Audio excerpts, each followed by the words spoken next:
No, area langu bado iko. Hello. Hi.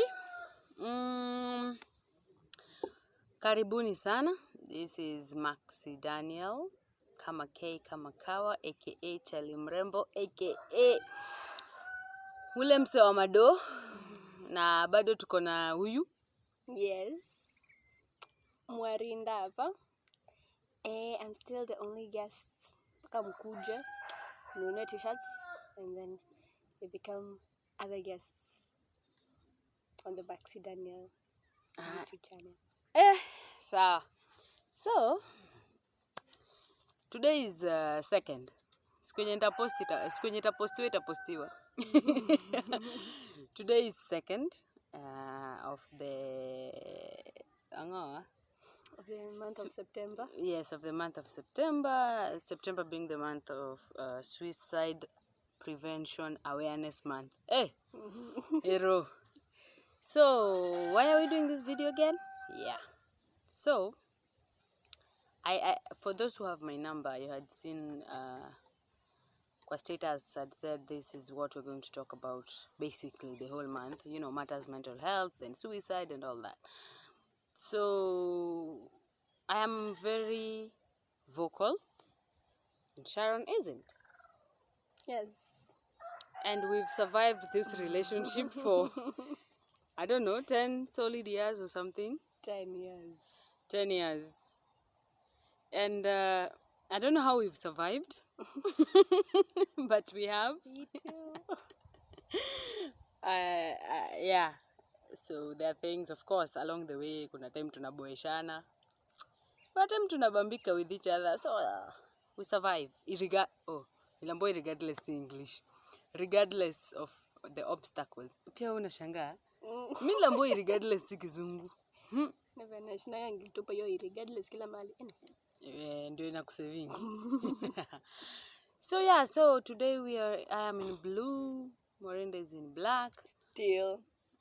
I don't know what's the thing with black, but anyway. So maybe just a little bit, yeah. First of all, I still struggle with anxiety, yeah. There's there's a time I was depressed for 18 months plus, but 18 months were the worst because I couldn't keep track of anything, even myself. Yeah, I had to see 4 psychologists, therapists. Hawa watu wenye wanakuwekanga kwa hiyo room wakwambie vitu. So I had to see like 4 within those 18 months. And it reached a point where I had to go, but I was advised to take the antidepressants and the mood stabilizers way. But then again, of course, I refused. It is me. What is the reason behind this story is during that time, you know, I was at the verge of suicide. And I am not really proud of it because there were ways that I could get help. But then again, it's me. I would say I chose not to. Others don't really have the choice. Yeah. And many times when somebody succeeds in suicide, I don't know why we say commit suicide. Anyway, so if somebody succeeds, people always say that they were weak or they were like they didn't love themselves. But then the other day, Sharon, or should I say Mwarinda, Phillips and Wayne Erico Froms, and we were all having a conversation, and I was telling them that suicide is not just something you just want to do at your asubuhi and today I'm feeling like I want to die. It's something that takes time. It's a process. It takes time for you to reach to that moment. And it's according to Christians, they'll really, really condemn you for maybe an attempt or anything. The government will condemn you. But one thing that people don't do is that they don't help you find a solution for the same. Because right now, it's not our grandmothers who are dying. It's actually us. Yeah? And sorry? And our younger siblings. Yeah, and our younger siblings, where you find, like the other day, a 9-year-old killed themselves. Why? Because apparently, I don't know, they had gone home. Then they found that the mom had it was just like a weird story, yeah. Then this child went and killed themselves. So I think it's time that we had these conversations, these lived realities, because if we are not going to talk about these things, it's going to be difficult for people to open up. And many a times, like I tell people that it's not just a feminine thing. When you look at me, I'm I'm female from birth. You see, I'm only at birth. Hmm? So kujiua or suicide is not just a female thing. Actually, the ones who are currently reporting suicide cases are men, boys, the male gender. Yeah, they're the ones who are currently reporting easy stories, suicide mingi. Na we are not even having these conversations. You understand? And it's actually time that we had such conversations and probably create a change. I feel like I've said so much. Mpaka mtashanga what is Morinda doing here? Kwa flower ya hii station.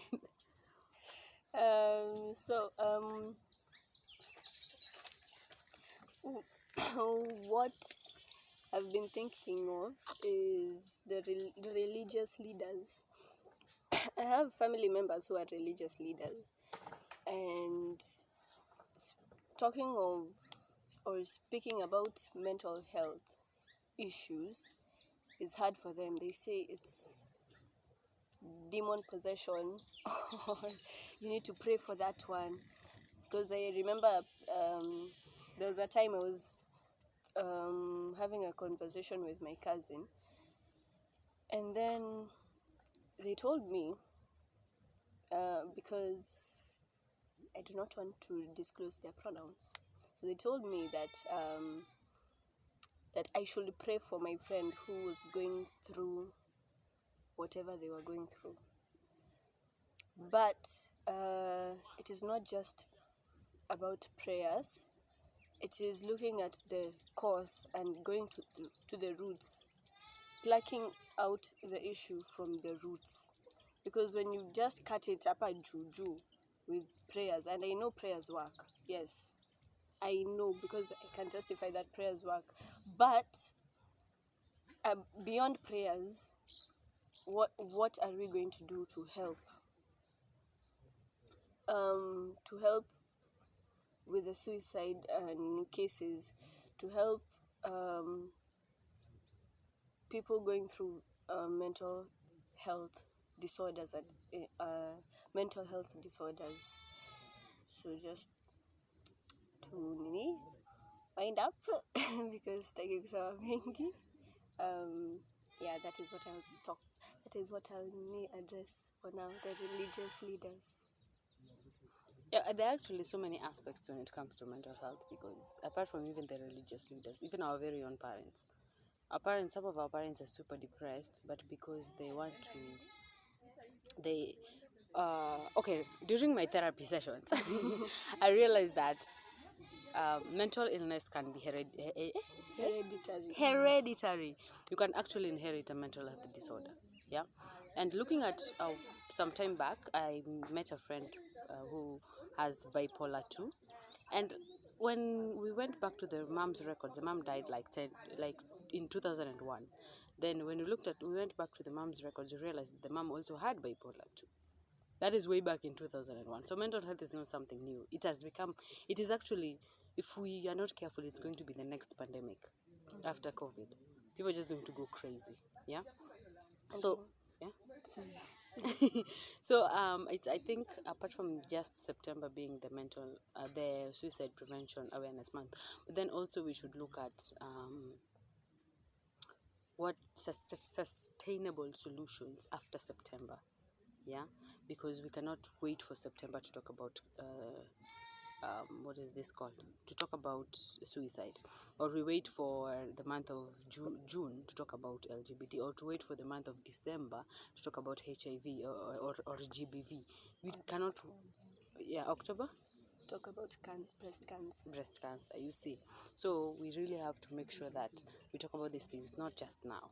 Okay, because me, I should I say we are mental health advocates, and it's not, sometimes you don't really have to experience something to talk about it.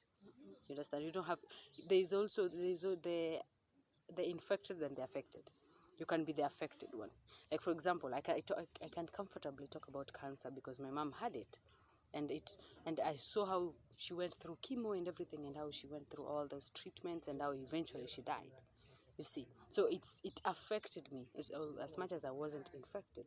So yeah, so while we talk about suicide, let's insist on talking to our parents, so that they can understand that some of these problems are even with them, because there's a lecturer who told me that our parents need more counseling than us, and it's true. It's true. It's true. Yeah, so today tunafanya video kwa bush. Need just one more. I can. Kuku wanna fight. Anyway, so we need to create more awareness, and just because you think you're not affected, does not mean that you cannot talk about it. Learn more about mental health, because for you to teach people, you need to know what you're teaching them, and for you to make awareness of something, you need to know what you are making awareness of. So learn more on mental health, do more research. You can also ask people on their on their lives, and how they're feeling today and everything, and then you can learn. Maybe a friend of yours is going through a mental health disorder, and you don't know, and they don't know too, because that awareness is not adequate. That information is not adequate for everyone. So do not wait for the month of awareness and because that month is not the day that suicide started. It's the day that we want to create. It's the month that we want to create awareness of it. We want to create more awareness of it throughout the year and throughout the century. Yes. And while at that, thank you for 200. Hey, 2,000. Let's bless God for 2,000 2,000. subscribers. So anyway, yes. So as we celebrate 2,000, thank you for the 200 subscribers. Aki, it's really hard to take your time to actually subscribe to a channel, especially those people who don't know me personally or don't know Sharon personally. Like it's awesome when you can put your faith in us, or your faith in me. I don't know. Yeah. If you can put your faith in us to, deliver information to you. Yeah. And team notification, gang. Tunawatambua vibaya sana. Yeah, so we are doing our video today outdoor. Tunajaribu pumua hewa ya nje kidogo. Nasikia kuna kizungu kama serenity and ambience. Change. Niambie yenye najua ni ambulance. Najustaki kukua ndani. Najustaki kukua ndani ya ambulance. Wacha ni distance myself from this one. Hey, it's Maxi Daniel aka Charlie Mrembo. Tuonaneni siku nyingine. Sawa wengine. Sawa. Aka ule mdemu wa mado aka I'm still wealthy. Mpaka niombe hiyo pesa. Peace out. Bloopers.